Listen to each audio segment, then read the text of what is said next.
se necesita para el diseño de una red de distribución. El objetivo que perseguimos con esta unidad es que ustedes conozcan toda la información básica necesaria para llevar a cabo el diseño de una red de agua potable. Es importante comenzar diciendo de que la información que se necesita para una red es bastante amplia, como van a ver en el día de hoy, y yo les recomiendo a aquellos que van a proyectar redes de agua potable que si no disponen de toda esta información, es mejor no hacer la red, porque es una red que puede después tener problemas de funcionamiento y entonces nos pueden cuestionar el proyecto e inclusive nos pueden hacer una demanda penal. Entonces, por eso es importante siempre que se conozca toda la información que se necesita para diseñar una red antes de que nos metamos a emprender un proyecto de este tipo.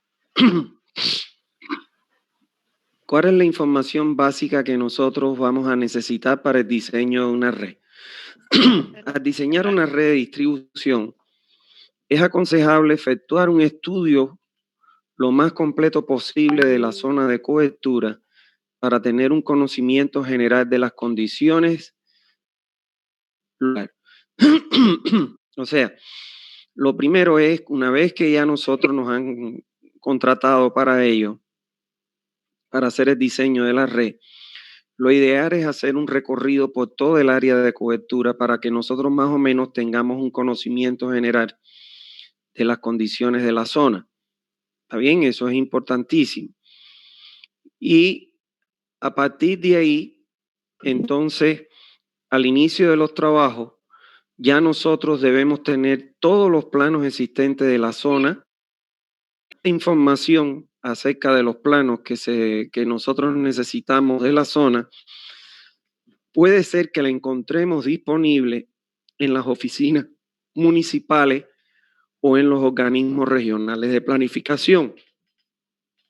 Para hacer un proyecto de la red, nosotros vamos a requerir básicamente de disponer de un plano planimétrico de toda el área de cobertura. En ese plano planimétrico, lógicamente, es importante que estén delimitadas, como vamos a ver, todo lo que son las calles, los manzanos y todo tipo de diferenciación de la zona según el lugar donde nosotros vamos a realizar el proyecto. Dependientemente de ese plano planimétrico, debemos buscar el plano topográfico de la zona donde nosotros vamos a realizar el proyecto. ¿Qué puede pasar? Puede pasar que no tengamos ninguno de los dos planos, que no los encontremos en ninguna de estas dos oficinas, o sea, en la alcaldía y en los organismos regionales de planificación. Si no existieran esos planos, pues lógicamente tenemos que contratar la comisión topográfica, una comisión topográfica para que realice ambos estudios y la información básica que nosotros debemos recopilar para empezar a diseñar una red de agua potable es la siguiente. En primer lugar, debemos disponer de un mapa en planta donde se definan, como vemos aquí, todo lo que son las calles. Fíjense que las calles, cada una de ellas tiene su nombre. Recuérdense que las calles pueden estar enumeradas con números, con letras, nombres propios que muchas veces tienen las calles. Entonces debemos tener un plano planimétrico donde aparezcan todas las calles enumeradas, donde aparezcan todos los manzanos, donde aparezcan. En Santa Cruz es muy típico encontrar las unidades vecinales y los barrios. ¿Por qué? Porque toda esa información es importante para cuando vayamos al INE poder obtener los datos de población actual. Y además cualquier otra diferenciación que exista en la zona donde nosotros vamos a realizar el proyecto.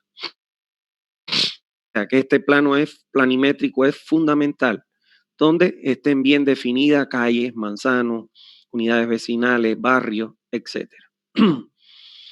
En segundo lugar, es importante disponer de un plano de levantamiento topográfico, un plano en planta de curvas de nivel, con curvas de nivel espaciadas como máximo cada 50 centímetros. Digo como máximo porque ustedes conocen que hoy en día el Autodesk LAN, que es el programa que permite simular las curvas de nivel, usted le puede dar un espaciamiento del espaciamiento que usted quiera. Particularmente a mí me gusta pedir siempre al topógrafo el espaciamiento cada 10 centímetros. ¿Por qué? Porque me da mucha más información que uno de cada 50 centímetros. Si el área fuera muy grande, o sea, el área de cobertura fuera muy grande, siempre debemos disponer de un plano, aunque sea en una escala de 1 en 5.000, de todo el área para que tengamos una idea de cómo se comporta la topografía en todo el área, y luego ese plano lo podemos dividir en 4, en 6, lo podemos partir y obtener una escala mayor o más ampliada de 1 en 2.000, 1 en 1.000 o hasta 1 en 500. Este plano topográfico, ¿por qué va a ser importante solamente de observarlo antes de realizar el proyecto? En primer lugar, del plano topográfico, ¿qué podemos identificar? Bueno, vamos a ver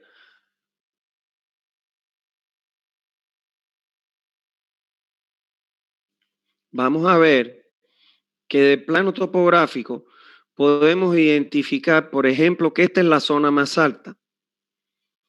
Entonces, si nosotros fuéramos a colocar un tanque de almacenamiento, evidentemente siempre lo vamos a colocar en la zona más alta del área, porque aun cuando lo tengamos que elevar por encima del nivel del terreno, la altura que va a alcanzar el tanque en esta zona va a ser mucho menor que la altura que va a alcanzar el tanque, por ejemplo, en esta zona que es la más baja. Estamos hablando que hay una diferencia de 4 metros de altura. Además, ya vamos a aprender más adelante que en los puntos altos se puede acumular aire en las tuberías, y eso es cuando usted va a abrir un grifo, por ejemplo, en su casa, y usted siente que primero sale aire y después sale agua como escupida con aire. Eso ocurre en los puntos altos. Entonces, en esos puntos altos, para evitar esa acumulación de bolsones de aire en la tubería, se deben colocar lo que se conocen como válvulas ventosas. Y en los puntos bajos se van a acumular, lógicamente, los materiales sólidos que ingresan a las tuberías, que cuando uno abre los grifos es más propenso en los puntos bajos el agua chocolatada. Entonces, en esos puntos bajos va a haber que colocar válvulas de purga para limpiar las tuberías. Entonces, fíjense ustedes cómo de solo observar un plano topográfico con curvas de nivel, ya usted tiene una idea de dónde va a colocar el tanque, dónde debe colocar válvulas ventosas, dónde debe colocar válvulas de purga, entre otras cosas. ¿Está bien? Bueno, en tercer lugar, nosotros debemos información sobre los niveles freáticos en la zona de cobertura para prever el tipo de relleno que se va a colocar una vez que se haya instalado la tubería, así como el uso de equipos de extracción de agua de la zanja para que se ejecuten los trabajos en seco de instalación de las tuberías. Nosotros vamos a tener que hacer un estudio de suelo. La comisión que nos va a hacer el estudio de suelo, nuestra, ellos van a poder identificar a qué profundidad está el nivel freático. Nosotros sabemos que nuestras tuberías van a estar a una profundidad de 80 centímetros. A eso le sumamos el diámetro de la tubería más la profundidad de la zanja, y entonces eso nos va a decir si, por ejemplo, en ese sector, para la profundidad que tiene el nivel freático, cuando nosotros excavemos, va a pasar como lo que está sucediendo aquí con estos trabajadores, que está llenándose de agua su zanja. Lógicamente, que una zanja llena de agua no les va a permitir a ellos poner el asiento de arena y nivelar, y peor todavía, alinear o nivelar la tubería. Entonces, va a haber que considerar en el proyecto, sobre todo en el presupuesto, la técnica para extracción de agua, que es la técnica de well point, que son unos puntos que se colocan para la succión del agua en la zanja, de manera tal que siempre se mantenga seca la zanja y ellos puedan realizar sus trabajos con toda comodidad.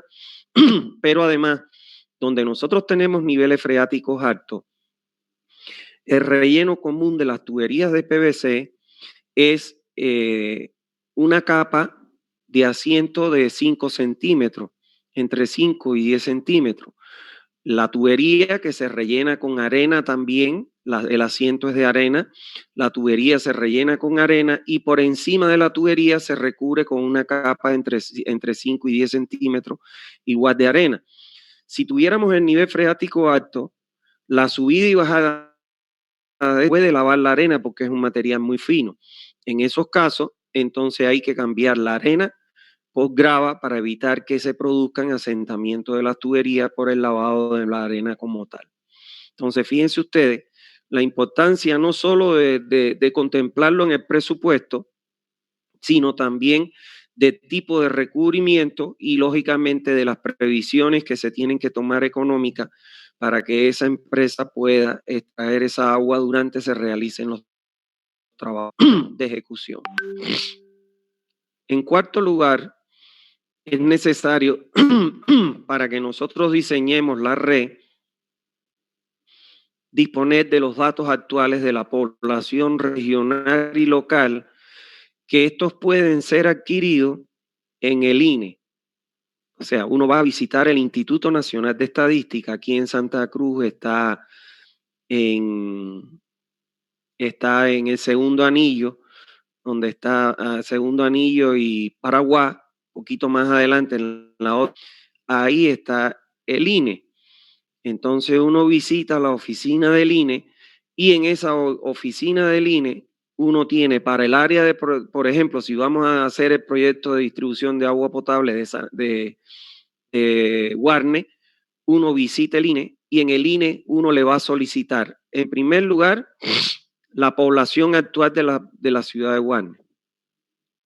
Entonces ellos van a decir cuál es la población actual al momento que usted lo está solicitando. Va a solicitar el índice o la tasa de crecimiento que tiene la ciudad de Guarne. Y además usted le va a consultar el modelo matemático que ellos emplean para procesar la información. En el caso específico de Santa Cruz, el modelo matemático que utiliza el INE es el modelo de crecimiento geométrico. Ahora bien, una vez que usted visitó el INE, también usted va a necesitar como información la evaluación de la población y del periodo de alcance del proyecto, que se define a partir de la población actual entrando en la norma boliviana para poder definir ese periodo de diseño. ¿Qué significa eso? Usted, lo vamos a aprender acá en la próxima clase, usted va a ingresar con la población actual en una tabla que nos recomienda la norma boliviana y nos va a permitir esa tabla de la norma boliviana definir qué cosa es el periodo de diseño. ¿Qué significa el periodo de diseño?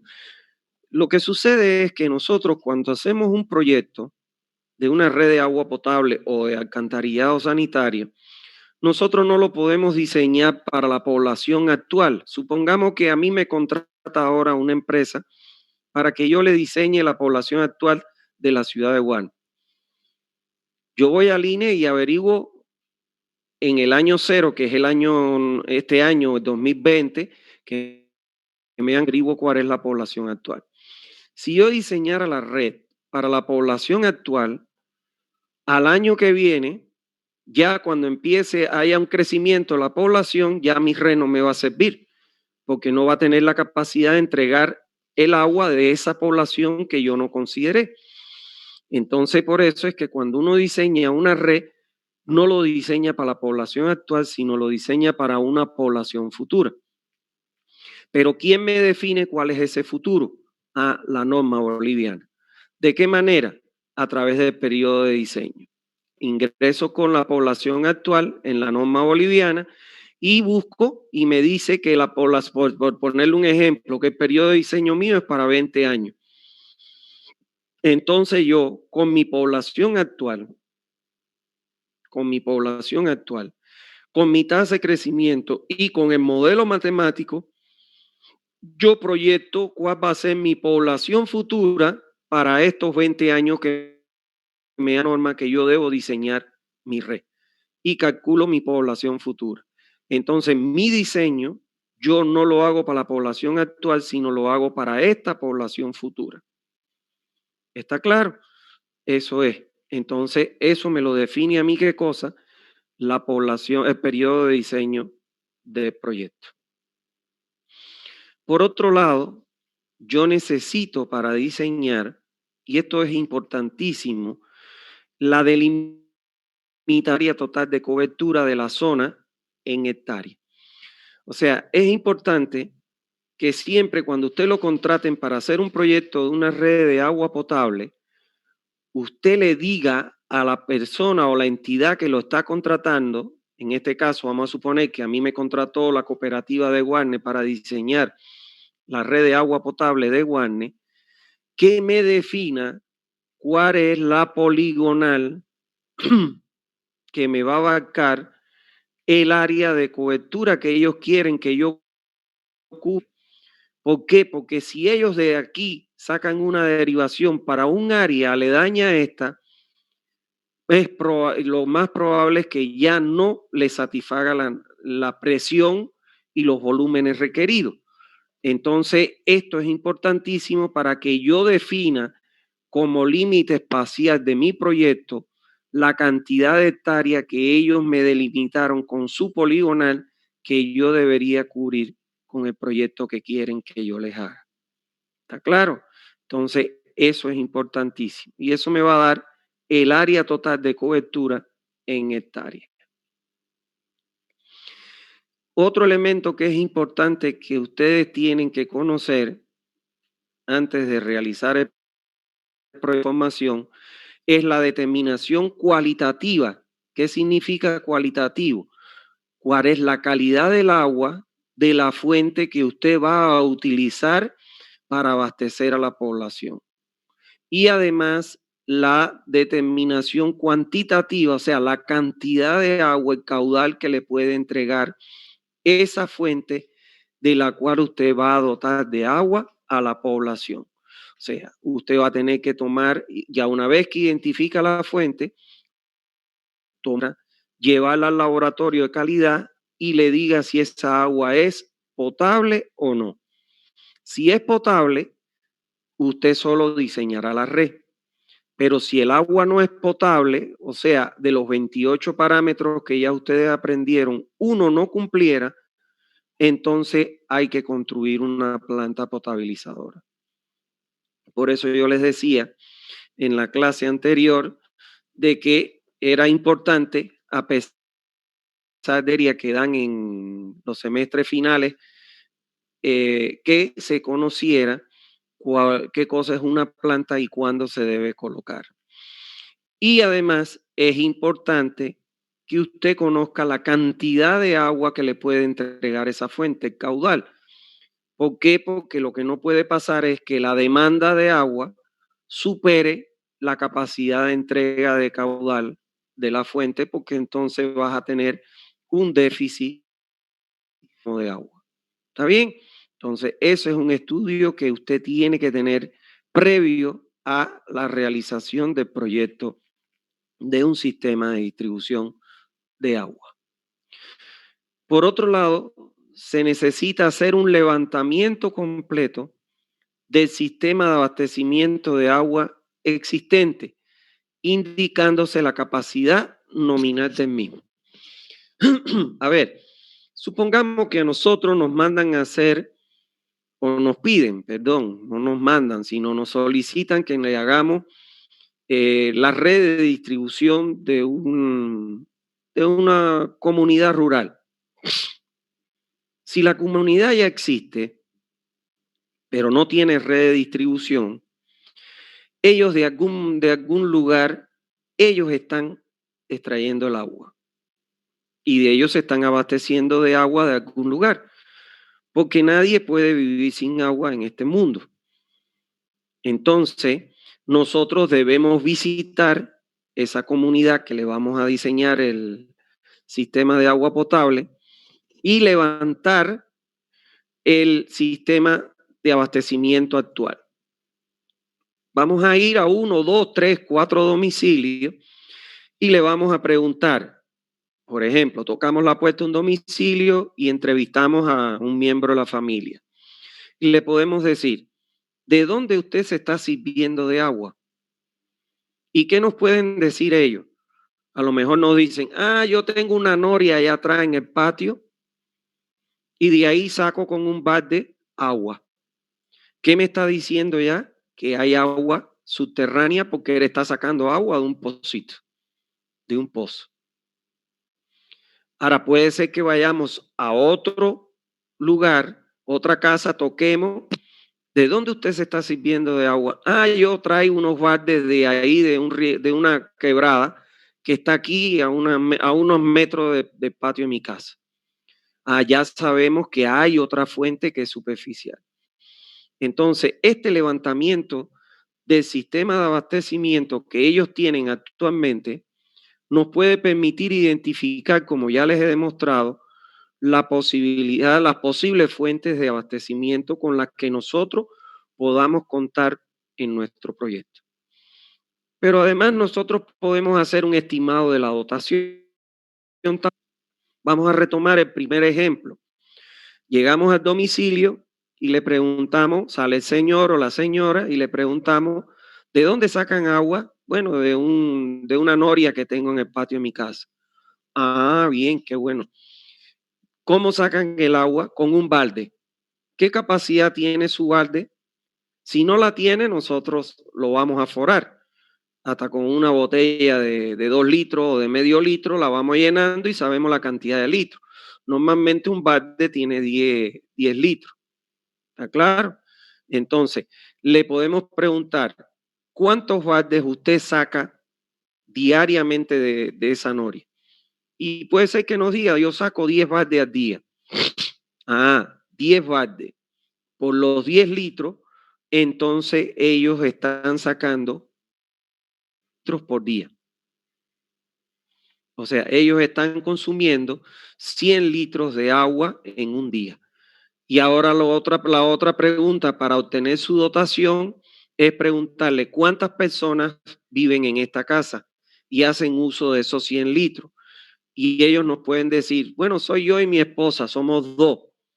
Son 2 personas, 100 entre 2, entonces estamos hablando de que su dotación actual es de 50 litros por habitante por día.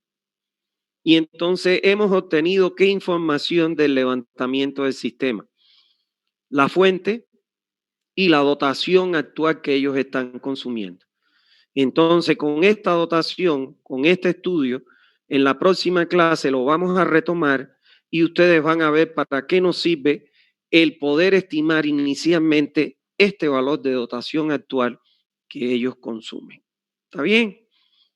Bueno, por otro lado, también es importante a la hora de diseñar una región que nosotros hagamos un levantamiento de las condiciones sanitarias de la localidad. O sea, ¿qué significa eso? Que evaluemos cómo ellos evacúan en la actualidad las aguas residuales de los domicilios.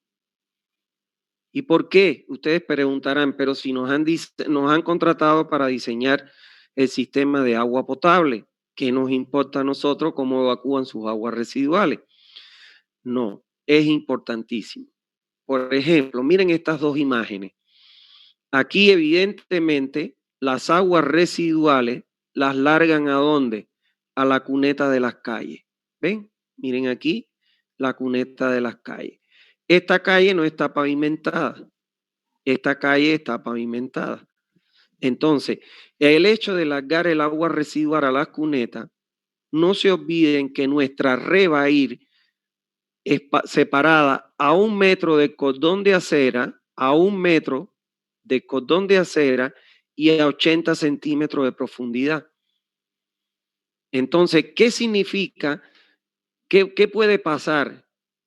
Nuestro sistema que nosotros le vamos a diseñar es un sistema que trabaja a presión y un reventón de tubería, una zafada de junta puede ocurrir tranquilamente. Imagínense que se reviente una tubería que está a 80 centímetros de aquí. Esta agua está saturada de terreno porque se está infiltrando. Entonces se pueden contaminar las dos aguas.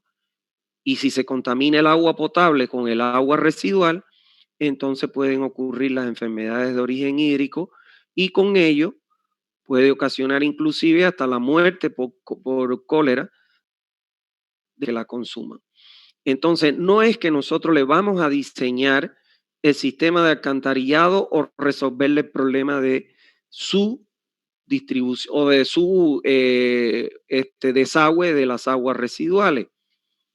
No, lo que nosotros vamos a hacer como recomendación de nuestro proyecto, la primera recomendación va a ser que no se construya el sistema de distribución de agua potable que se ha diseñado en el presente proyecto hasta tanto no se resuelva la forma de disponer las aguas residuales en la cuneta de las calles, porque puede ocurrir una contaminación de las aguas y desatar las epidemias de origen hídrico.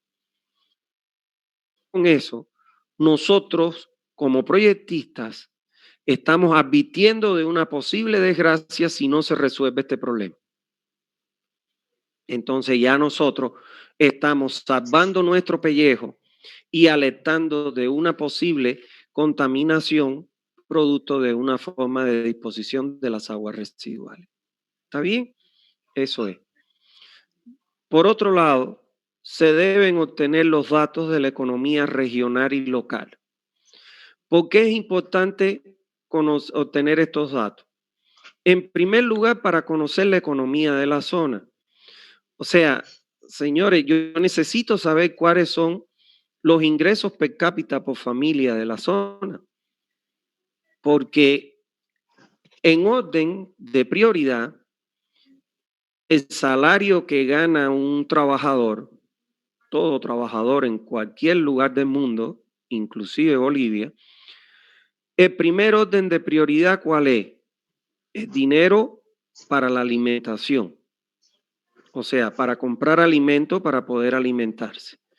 El segundo, el dinero para vestirse. En tercer lugar, el dinero para pagar los estudios de los niños, de la familia. Y ya de ahí para allá viene entonces el pago de los servicios. Entonces, si una persona gana como per cápita 500 bolivianos, por ponerle un ejemplo, pero en las primeras actividades, en las prioritarias, se gasta 300 bolivianos, yo no le puedo poner un servicio que cueste 100, el costo del servicio, porque no le voy a dejar dinero margen para el resto de las actividades que debe realizar un ser humano. Entonces, eso me va a limitar a mí en el tipo, en el diseño de la red. Porque a lo mejor si no das dinero para ponérselo el agua en su grifo, en su domicilio a través de una cometida, pues entonces si el dinero alcanza para que yo se lo ponga en unas piletas en las esquinas y que vaya con un balde a la pileta pública y saque el agua, para eso es para lo que me alcanza el dinero, tipo de red que yo le tengo que diseñar. ¿Está claro? Entonces, por eso es muy importante conocer la economía de la zona en donde voy a diseñar la red para poder conocer los ingresos promedios por familia que se asientan en el lugar del proyecto para definir, como les dije, la magnitud de las obras que se van a ejecutar para la distribución del agua, pero en ningún caso el costo del servicio de agua a diseñar podrá superar la capacidad de pago de la población a ser servida, porque de lo contrario el sistema va a fracasar. O sea, si yo le diseño un sistema para que cueste el servicio que él tenga que pagar 100 y su capacidad de pago es 50 bolivianos, entonces lógicamente que va a fracasar el sistema porque no lo voy a poder. O sea, las personas que van a pagar el servicio para su mantenimiento no tienen la capacidad para ello. ¿Está bien? Entonces, fíjense cuántas cosas hay que manejar para el diseño de un sistema de distribución. Por otro lado, es importante obtener datos generales relacionados con el clima. O sea, si estamos hablando de que es una zona que llueve con mucha frecuencia, es una zona fría, es una zona cálida, si no llueve nunca, o sea, son aspectos importantes. ¿Por qué? Porque eso influye, como les decía, en la profundidad del nivel freático. En caso de que existan climas de congelamiento, bueno, pues se tengan que utilizar anticongelantes en el agua, etcétera. Entonces es importante conocer el clima a lo largo del año. La temperatura, o sea, es importante conocer cómo está la temperatura en la zona, por lo que les decía, ¿no? Si es un clima frío, si se congela el agua, si no se congela, etcétera. La hidrología, es importante el estudio hidrológico, sobre todo por el estudio hidrológico de la fuente, para poder saber si esa fuente durante el año entero me va a poder entregar los caudales que va a demandar la población.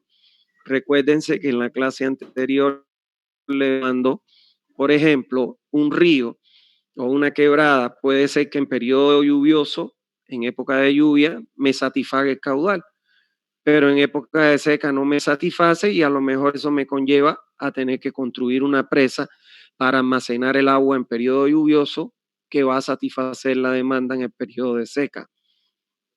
Por otro lado, bueno, hacer un estudio de la vegetación del lugar, que también influye en la parte hidrológica, ambiental, etcétera, y hacer un estudio de las infraestructuras que tenemos en el lugar, sobre todo para saber si tenemos comercio, industria, los tipos de usuarios que nosotros vamos a tener que prestarle servicio con la distribución de agua. Por otro lado, debemos obtener información sobre las normas técnicas que están en vigencia en el lugar donde se va a construir el sistema. Esto se refiere a que las normas técnicas, por ejemplo, me dan la dotación de agua, me dan normas constructivas, normas de funcionamiento de la red, tales como velocidades mínima y máxima en las redes, presiones mínima y máxima en las redes, la profundidad de tubería, entre otros. En Bolivia, las normas que usted tiene que utilizar y que ya debería tener en su poder, bájenlas del internet y ténganlo como una carpeta en su computadora de normas. La norma boliviana de agua potable que usted tiene que tener ya disponible es la norma NB 689, que es una norma que me permite, me da recomendaciones para el diseño de agua potable.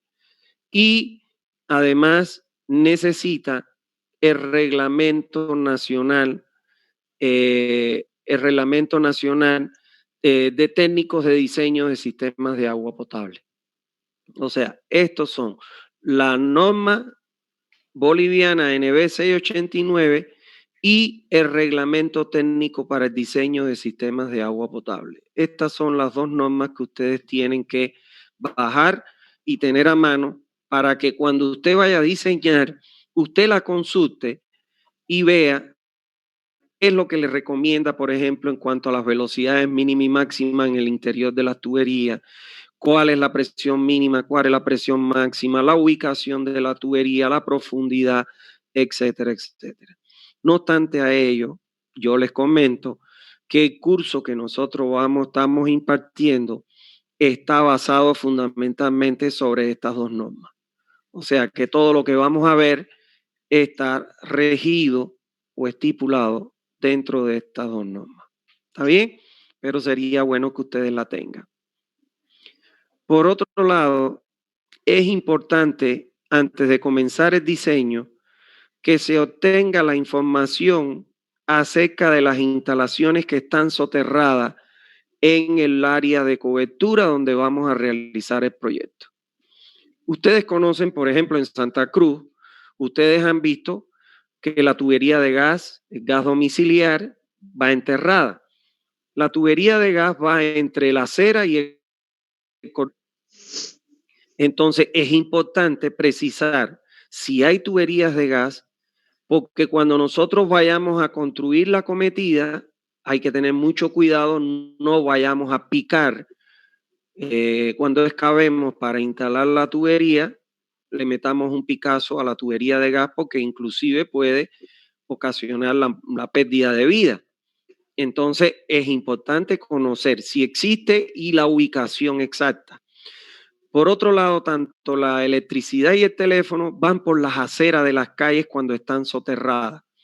Santa Cruz todavía no está esto estipulado, pero usted va a las grandes ciudades, por ejemplo, va a la ciudad de La Habana o va a Buenos Aires, a cualquier ciudad, y usted va caminando por las aceras y usted ve cada cierta distancia una rejilla, y si usted mira hacia el interior ve las tuberías, que son la eléctrica y la de teléfono.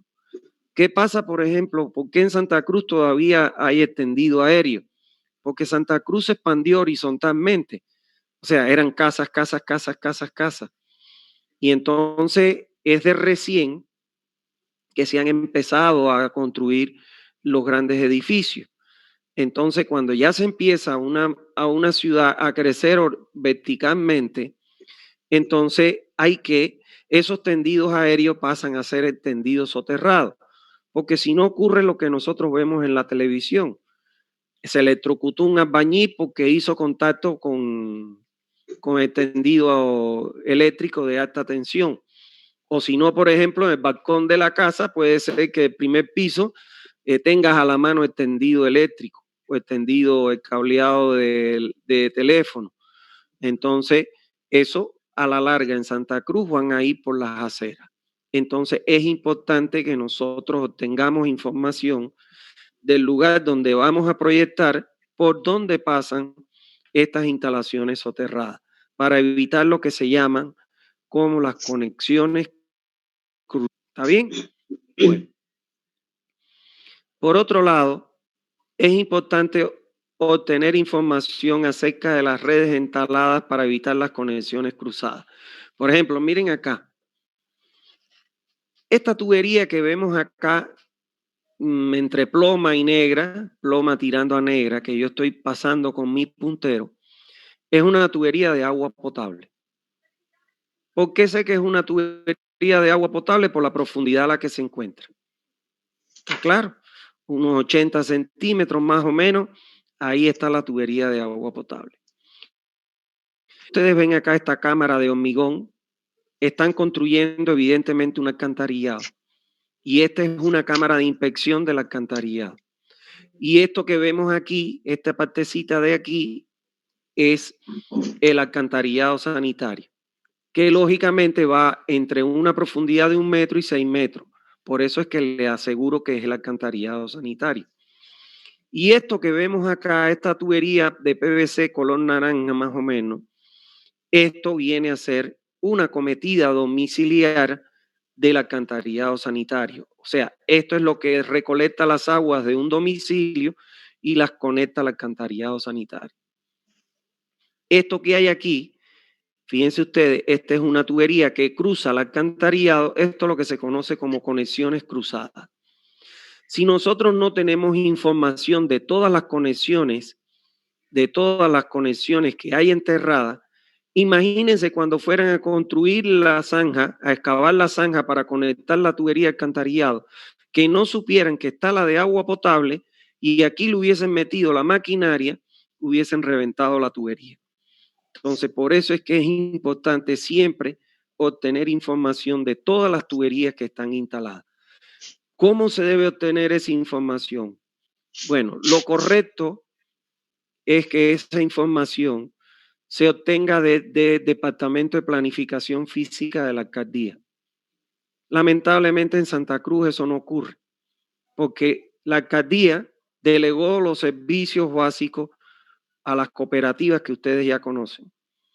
Entonces, en el caso de los servicios eléctricos, a la CRE. El caso de la telefónica, bueno, ustedes conocen Cota, Activo, todas esas telefónicas, ¿no? En el caso del agua potable y alcantarillado, a las cooperativas de servicios públicos de agua potable y alcantarillado. Y entonces planificación física muy mala en la ciudad, se desvinculó de eso. Porque aun cuando se ha desvinculado, como estas instalaciones pasan por el área de dominio público, cuyo representante y dueño de ese dominio es la alcaldía debería pedir y solicitar estos planos de información. Sin embargo, no lo hace. ¿Entiende? Entonces no queda otra que verificar en cada una de las empresas que prestan estos servicios y bueno, pues entonces tratar de obtener información de ella. Por otro lado, se deben identificar a todos los usuarios de la red. ¿Esto cómo se hace? Lo puede hacer usted paseando por toda el área de cobertura. Pero generalmente, como usted manda a hacer el estudio de topográfico y el estudio topográfico, la comisión topográfica pasa por todas las calles para levantar cotas, entonces usted le da un plano planimétrico y le indica al topógrafo, por favor, cuando usted pase por una calle y vea una edificación cuya función es diferente, un domicilio, usted me hace un cuadrito y me pone ahí, por ejemplo, aquí hay una escuela, aquí hay un restaurante, aquí hay una cafetería, aquí hay un hotel. Y entonces es de esa manera en que ellos que van a pasar por todas las calles pueden hacer ese levantamiento a detalle. De lo contrario, lo tuviera que hacer usted mismo, ¿no? Y cuadra por cuadra y verificar todos los consumos que se puedan presentar en cada una de las cuadras. Esto es importantísimo. ¿Por qué? Porque no se nos puede escapar ningún usuario. Imagínense que yo diseñe, una vez le hago una anécdota, una estudiante, mujer, muchacha, joven, presentó un proyecto de un sistema de distribución de agua de una población, no lo voy a decir, pero resulta que solo considera caudal de origen domiciliario. Y entonces yo le pregunto, ¿en esa población no hay escuela? Sí, hay escuela, claro, ¿cómo no va a haber escuela, doctor? Entonces, ¿por qué no consideró el caudal de la escuela? No hay ningún hotel en esa escuela, sí hay como 3 hoteles. ¿Por qué no consideró el caudal comercial? Entonces, siempre hay que considerar todos los consumos, porque un consumo que dejemos de dar o que no tengamos en cuenta en el cálculo y después aparezca, entonces eso va a traer como consecuencia un déficit en el caudal que nosotros estamos entregando a la red. ¿Está bien? Bueno, por otro lado, debemos obtener información sobre los aspectos sociales más relevantes del área de cobertura. ¿Qué significa eso? Nosotros debemos saber en el lugar donde nosotros vamos a hacer el proyecto, se dedican o a qué actividades se dedican la población en esa zona. Por ejemplo, si se dedica al comercio, si es una zona que se dedica a la industria, si es una zona que se dedica a la agricultura o si se dedica a la ganadería. Eso es importantísimo también saber porque eso nos va a dar una idea de, bueno, cuánto pueden ser sus ingresos per cápita o la capacidad de crecimiento económico que pueda tener esa población. ¿Está bien? Esa es la información que nosotros debemos disponer para diseñar un sistema de distribución. Lo que yo siempre les recomiendo a los alumnos, a ustedes, que cuando no dispongamos de esa información, es mejor no hacer el proyecto de un sistema de distribución. O sencillamente hay que programar el levantamiento de la misma a través de los diferentes estudios de campo que se tengan que realizar. Pero no comencemos a diseñar hasta que no contemos con toda esa información. Por responsabilidad, porque si no después puede ser que el proyecto tenga serios problemas de funcionamiento. Bueno, ahora como les he dicho siempre, vamos a aclarar las dudas. ¿Qué dudas tienen para que se las podamos aclarar? ¿Alguna consulta que tengan, por favor?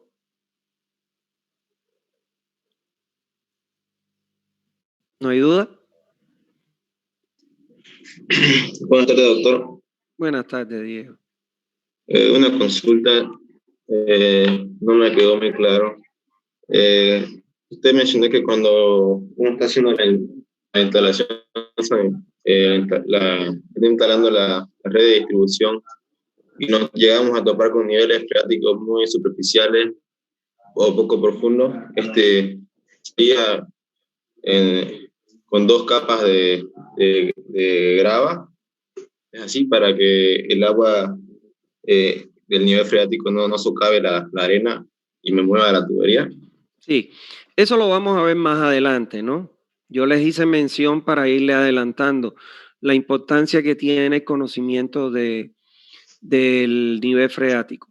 Por ejemplo, si yo tengo nivel freático alto y yo lo común es que para cuando nosotros vamos a colocar una tubería de PVC, que son las que se utilizan hoy en los sistemas de distribución, se ponga un asiento de capa de arena de 8 a 10 centímetros, compactada, lógicamente, apisonada, ¿no? Ahí se asienta la tubería y después se rellena a ambos lados, la tubería se va rellenando y apisonando con arena a ambos lados, hasta cubrir la tubería por encima de la corona, que es la parte superior del tubo, unos 8 centímetros, de 8 a 10 centímetros más, compactado. Ya después, el mismo material que excavó usted, cernido para sacarle las piedras que puedan pinchar la tubería, se rellena con ese material. Ahora, si yo tengo nivel freático alto, ¿qué va a pasar? Con la subida y bajada de los niveles, la arena puede ser lavada y entonces me puede dejar colgada la tubería y esta se puede asentar y puede producir que se me zafe una junta. Entonces, para evitar eso, cuando hay niveles freáticos altos que pueden llegar a lavar la arena, lo que yo les he dicho que se recubre con arena se cambia por una grava, porque la grava es difícil de poder lavarla. Eso es. ¿Entendiste? ¿Se entendió? Buenas tardes. Buenas tardes, Joel. Disculpe, esta es una pregunta del anterior tema, pero Ya. es una... Porque usted mencionaba sobre la velocidad de sedimentación, ¿no?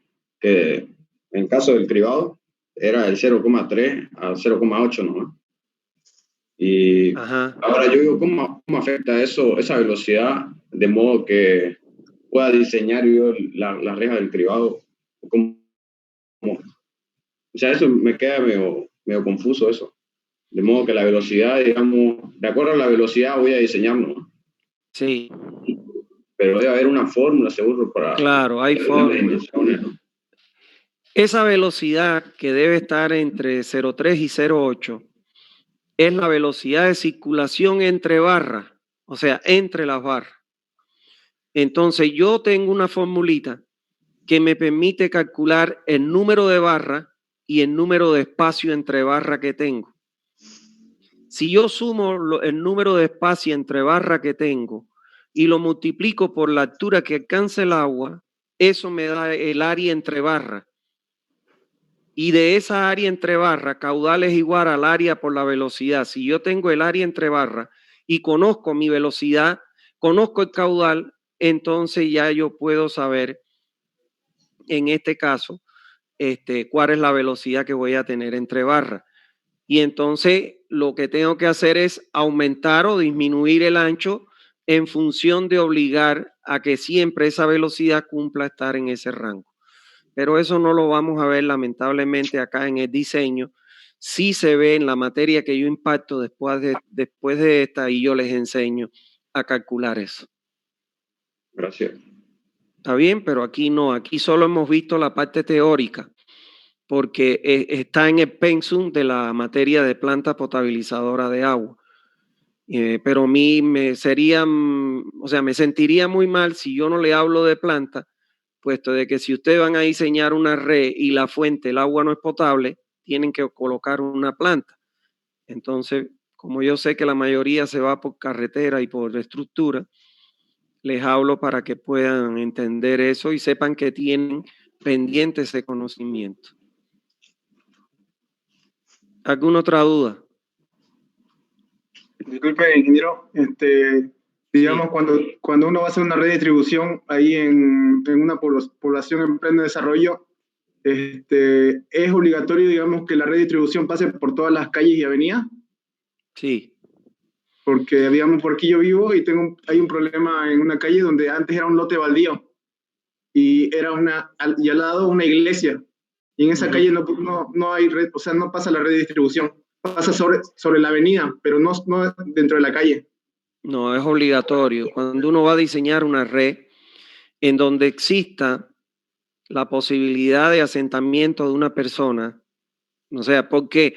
Porque cuando tú vas a buscar a la alcaldía el plano planimétrico, ahí te dan también los lotes, te dan delimitados los lotes. Y donde es obligatorio que por todas las calles, donde al menos se pueda asentar una persona o una actividad, es obligatorio cubrirlo con la red. O sea, eso es incorrecto lo que han hecho ahí, no sé dónde será, pero es incorrecto. Tenía que estar previsto ahí una red, Es en una Trinidad. tubería. Yo me enteré más que todo porque recién estaban construyendo y estábamos cotizando también, yo y mi madre, y nos dijeron que tenían ese problema, digamos, que no habían previsto ellos porque así como usted dice, es obligatorio que pase la red de distribución, así que Sí, tenían problemas con la cometida y salió más caro el presupuesto de la construcción de la casa. seguro. Pero eso ustedes lo denuncian a la autoridad del agua y los hacen saltar. El problema, lo que yo les digo es, mira, cuando uno hace un proyecto, para que ustedes entiendan, es lo que yo siempre les he dicho. Si hay un país que tiene todo legislado es Bolivia. Bolivia es un país que tiene, yo creo que es de los países que están más legislados en el mundo entero. O sea, existen leyes para todo. El problema es cómo hacer cumplir esas leyes. Ahí es donde está el problema de Bolivia. Por ejemplo, cuando uno hace un proyecto, a mí me contratan para hacer un proyecto, vamos a suponer, de Warner. Yo hago el proyecto, me contrata a la cooperativa, yo les hago el proyecto, le entrego el proyecto y ese proyecto va a la autoridad del agua. Y la autoridad del agua lo revisa, lo somete a una revisión.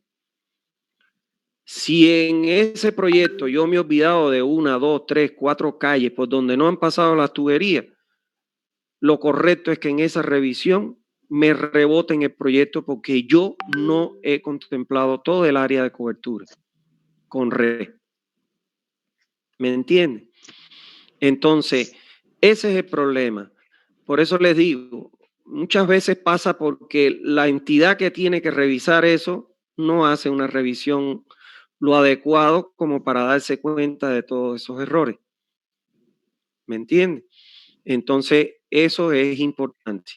Si ustedes tienen ese problema y además le quieren cobrar, por ejemplo, sacarle la tubería para alimentarle su casa, usted tiene que ir y denunciarlo, o sea, hacer una carta y no con grado de denuncia, sino decir que considera de que no es responsabilidad de ustedes que le lleven una tubería de distribución hasta el frente de su casa y que se lo quieren cobrar, por ende eso debe ser responsabilidad de la empresa que preste el servicio. ¿Está claro? Entonces, eso es importante. Claro, muchas veces la gente no sabe. Y entonces la empresa se aviva y no solo te cobra la acometida, porque las acometidas sí las cobran. Pero no solo te cobra la acometida, sino te quiere cobrar el tubo que te va a colocar hasta llevarte el agua hasta la acometida de tu casa. Eso es. ¿Alguna duda más? Doctor, disculpe, una consulta. ¿Cuántas veces se debe realizar el estudio de calidad del agua? ¿O si es la empresa la que se encarga de realizar los estudios del agua, o es el mismo municipio que debe ver la calidad permanente del agua? Porque el periodo va cambiando y se va ensuciando, digamos, el agua. Y una cosita más. Si bien nosotros no nos encargamos de lo que es el diseño de las aguas residuales y hacia dónde van, ¿nos podría decir, según su experiencia, cuál sería la manera correcta para la evacuación de estas aguas residuales y hacia dónde deberían de ir si no hay un alcantarillado público? Claro. Bueno, vamos a empezar por la primera. Está estipulado por la autoridad del agua de que se deben hacer controles de calidad del agua tanto en la fuente como en la red. ¿Está claro? Cuando hablamos de la fuente, por ejemplo, en Santa Cruz, que el agua sale de pozo, se recomienda que se haga un análisis. Bueno, está en dependencia de la magnitud de la población, pero se recomienda que se haga un análisis semestral. O sea, cada 6 meses se saque agua de ese pozo, se lleve al laboratorio y se verifique la calidad que tiene el agua para ver cómo va variando la calidad del agua de la fuente. Ahora, al igual que la fuente, que se realiza cada 6 meses y anualmente, existen también requisitos para estas empresas. La encargada es la empresa que presta el servicio de agua. Si en tu zona, por ejemplo, prestaras Aguapaz, Aguapaz tiene la obligación de hacer esos análisis. Si prestara Cospail, Cospul, Coplan, quien sea, ellos son los responsables de hacer esos análisis. Ahora, porque ellos tienen que entregar informes mensuales a la autoridad del agua. Entonces, en el caso de la red, la cantidad de análisis que se debe hacer está en función de la magnitud de la población y hay una formulita que ustedes la tienen en libro, en la última unidad, de cómo en función de la cantidad de la población que abastece esa cooperativa, te da la cantidad de análisis que tienen que chequear en la red. ¿Y eso qué significa? Ir a los grifos de los jardines de determinados lugares, cubriendo todo el área de cobertura, y porque sé que existan fugas en la red y estén contaminadas y no tiene nada que ver con puede ser que usted la fuente le dé que es potable, pero sin embargo en el trayecto, en la red, hay alguna fuga visible y esté contaminando el agua para que esas aguas se están contaminando. ¿Está claro? Entonces, ¿quién es la empresa que hace eso? Es la empresa que presta el servicio. ¿Quién lo controla esa empresa? La autoridad del agua. ¿A través de qué? A través de los informes que ellos tienen que entregar. Te comento, las empresas entregan los informes.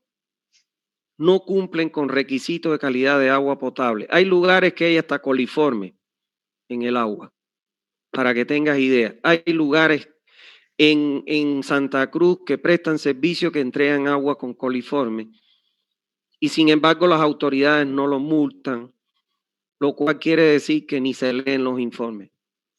Se reciben y se archivan, lamentablemente.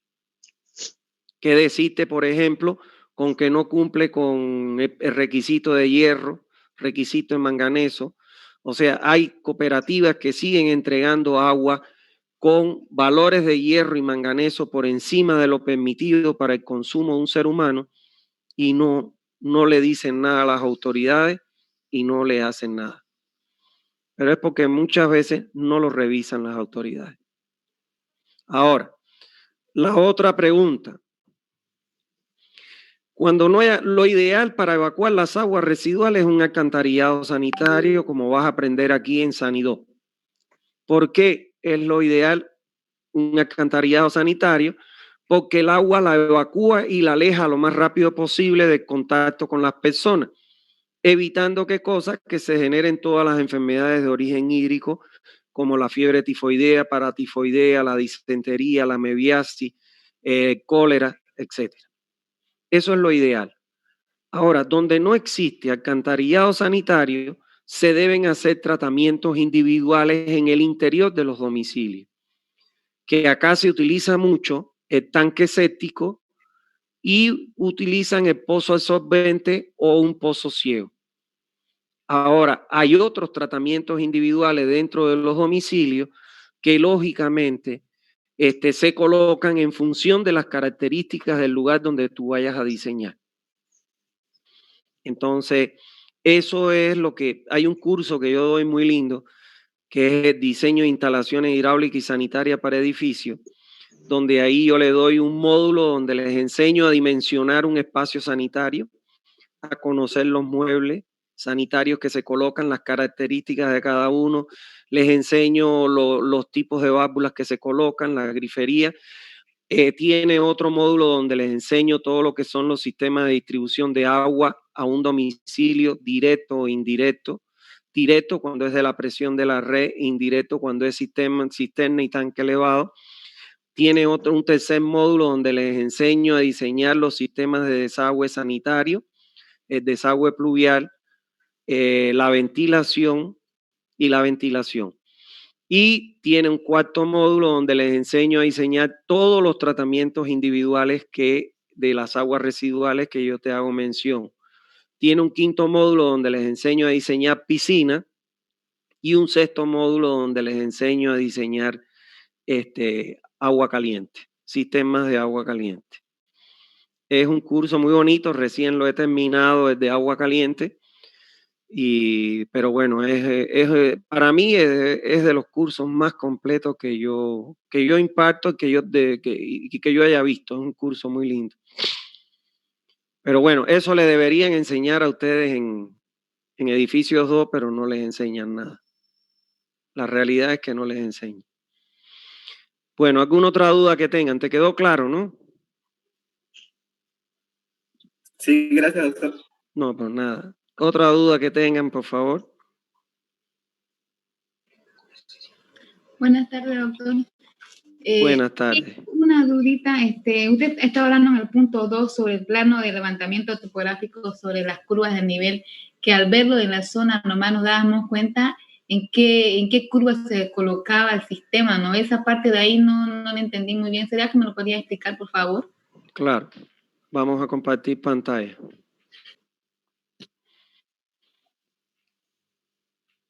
¿Ven la pantalla bien, porfa? Sí, doctor, se ve. Ya. A ver, este es el plan. Vamos a suponer que este es el área de cobertura que yo tengo. En este ejemplo pequeñito, ¿no? Porque tampoco puedo poner nada más grande.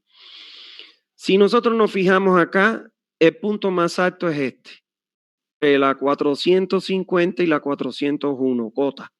Estamos hablando de cota. El punto más bajo es este que está por aquí, que es la 397. Los tanques de almacenamiento. Si yo voy a diseñar la red de distribución de agua de esta área, el tanque de almacenamiento siempre se va a colocar en el punto más alto del área de cobertura. ¿Para qué? Para evitar mucha sobrelevación por encima del nivel de terreno.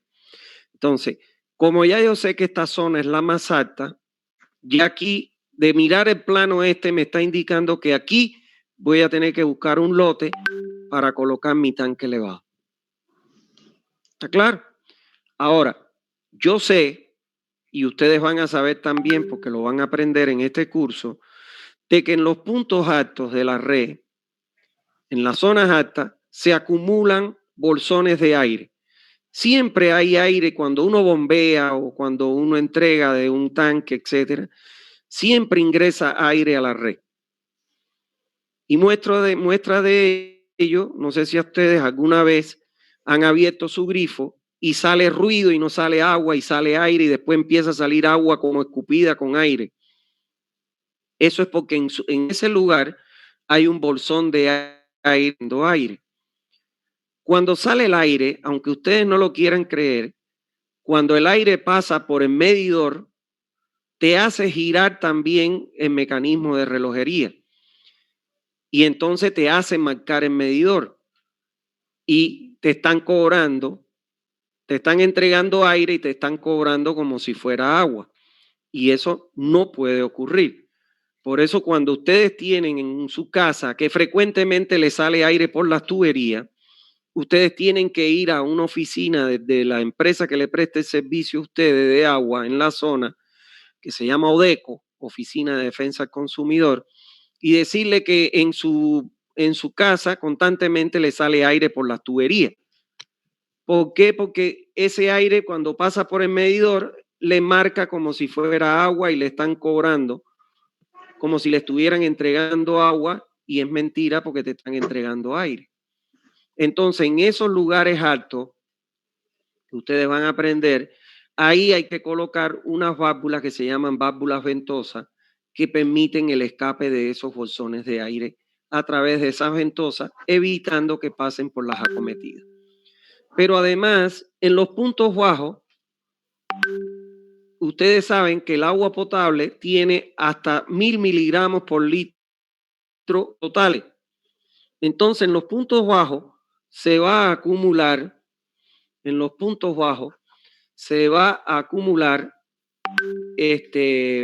esos sedimentos. Y en esos puntos bajos yo tengo que colocar válvulas de purga para purgar esos sedimentos, porque si no es cuando ustedes ven que apagan una bomba y la encienden o abren un hidrante, se revuelven esos sedimentos y son los sedimentos que ustedes ven que salen por los grifos chocolatados hasta que o salen o se vuelven a sentar otra vez. Entonces, esa es la importancia del plano topográfico, que te permite dar una interpretación de componentes que tienes que incluirle a tus sistemas de distribución. No sé si me entendiste. Sí, doctor, muchas gracias. No, por nada. Bueno, otra pregunta que tengan, por favor. Buenas tardes, doctor. Buenas tardes. En uno de los puntos mencionaba acerca para el diseño de una red de abastecimiento que se tomaba en cuenta la población actual para ya proyectar la población futura, ¿cierto? Y existía el tiempo de periodo de 20 años, sí, de 20 años. Uh-huh. ¿Esos 20 años es porque está normado o tengo que tomar en cuenta el índice de crecimiento poblacional del municipio o cómo lo haría? No, eso está normado. No te desesperes y en la próxima clase te voy a enseñar cómo se hace eso. O sea, la norma boliviana te da una tabla en la cual tú ingresas en esa tabla por una columna de población de diseño, de población actual, perdón, ingresas con tu población actual y ahí en otra columna te da el periodo de diseño que tienes que diseñar para esa población de la zona. Y entonces de esa manera es que tú fijas T, que es el periodo de diseño, que es el número de años para el cual tú vas a diseñar tu red que pueda asimilar a todas las personas que se asienten durante ese periodo de diseño y entregarle el volumen con la presión requerida. Pero eso lo vamos a ver en la próxima clase el próximo lunes, y ahí lo vas a aprender bien. ¿Está bien? Gracias. No, por nada. Bien. ¿Alguna otra duda que tengan? Disculpe. ¿No hay más dudas? Hola. Disculpe, ¿su empresa hasta qué hora abre? Hasta las 2:30, de 9 a 2:30. Yo les sugiero que vayan estudiando. El lunes damos la unidad 5 En miércoles vamos a seguir con clase. Puede ser que les dé un tiempo para aclarar dudas. Y ya la otra semana más arriba, la que viene, no, la otra más arriba, ya tenemos el examen. O sea, el lunes fijamos el examen primer parcial. ¿Está bien? Entonces les pido que vayan estudiando para que no los coja de sorpresa el examen. ¿Está bien? De 9 a 12 pueden pasar a comprar el texto, aquellos que quieran. No en la tarde no se está trabajando por el problema de la pandemia, pero más que por el problema de la pandemia, porque la muchacha se está haciendo un tratamiento y lógicamente necesita las tardes. ¿Está bien? Disculpe, ¿y cómo va a ser el examen? ¿Así face to face? El examen yo les voy a avisar en su momento. Todavía no he decidido si lo vamos a hacer presencial o virtual, pero en caso de hacerlo virtual, entran en grupo de 24, porque yo sería el 25, y yo les hago a los 24, les hago generalmente 2 preguntas teóricas y un problema. En la pregunta teórica yo les dicto la pregunta, les digo la pregunta, ustedes la contestan, tienen 2 minutos para contestarla, y ahí paso a la otra pregunta. Les hago la otra pregunta, tienen 2 minutos para contestarla, y ya después les dicto el problema y tienen 5 minutos para resolverlo. Y ya después me mandan una foto del examen, de la hojita del examen, me mandan la foto a mi WhatsApp privado. Ingeniero, en caso de que algunos no estemos en Santa Cruz, digamos, porque, digamos, han viajado y se han quedado por otro lado, ¿qué va a pasar, digamos, si quiere hacerlo presencial o no? No, en ese caso va a haber que hacerlo virtual. Aunque hay que ver, porque como están subiendo los casos, hoy se iba a reunir el COE, porque ayer hubo 96 casos, probablemente suspendan reuniones. Además, creo que la universidad está tomada, ¿no? ¿Sigue tomada o no? Ya no, ya. Ya no. Entonces, porque no pagan tampoco salario, todavía no han pagado salario. Están en que es un caos la universidad esa. Pero bueno, si ya no está tomada, habría que ver. Hay que hablar con la autoridad, en este caso con el ingeniero Napoleón, para ver si está permitido la toma de exámenes presenciales. Si no lo hacemos así como les digo, virtual. No hay problema en eso. Los ejercicios lo vamos a ver el otro tema, ¿no? El lunes. El lunes vamos a ver ejercicios, sí. O Ya, sea, gracias. vamos a ver cómo aplicaciones que se pueden convertir en ejercicio. Correcto. Gracias. Bueno, ¿alguna otra duda? ¿No hay más dudas? Buenas tardes, doctor. Una consulta. El material visual que comparte en la clase, ¿lo podemos conseguir en algún lugar, en Classroom, no sé? ¿Cuál material visual? ¿Los videos? Las diapositivas, el video, sí. No, las diapositivas no las comparto yo. Aunque hay un estudiante que me mandó de la última clase, no sé si es de SANI 1 o SANI 2, me mandó grabado, ¿no? Pero todo lo que yo les recomiendo, que más que estudiar las diapositivas, estudien el libro. Porque hay cosas que yo no puedo, evidentemente, todo no lo puedo abarcar en una clase virtual. Todo no lo puedo abarcar. Entonces, es más profundo el libro, tiene más cosas y yo voy a preguntar sobre el libro. Yo le doy en las clases virtuales, le doy lo fundamental, lo que yo entiendo que ustedes tienen sí o sí que saber. Ahora hay otras cosas teóricas que puede ser que se escape de una clase virtual que ustedes lo tengan en el libro. Entonces yo les recomiendo que estudien por el libro. Lo que está estipulado según los estudios, los estudiosos, la gente que sabe, que una clase virtual no debe durar más de 35 o 40 minutos, porque ya después el estudiante se aburre. Y entonces eso es lo que yo he tratado, aunque van a ver que hay clases que duran 1 hora, pero he tratado de no atiborrarlo, porque el estudiante de verdad que se aburre detrás de una computadora, ¿no? Pero yo les recomiendo que en vez de estar buscando las diapositivas, nada, todo está en el libro. El libro es lo fundamental. ¿Está bien? Yo no me voy a salir del libreto ese. Todo lo que yo pregunto, tanto teórico como práctico, es del libro. Yo no pregunto nada que esté fuera del libro. ¿Está bien? Ok, muchas gracias, doctor. No, por nada. ¿Alguna otra consulta que tengan? Bueno, si no hay más consultas, entonces, como siempre, les deseo una feliz tarde, noche y que estén bien. Cuídense. Un abrazo. Chao. Chao.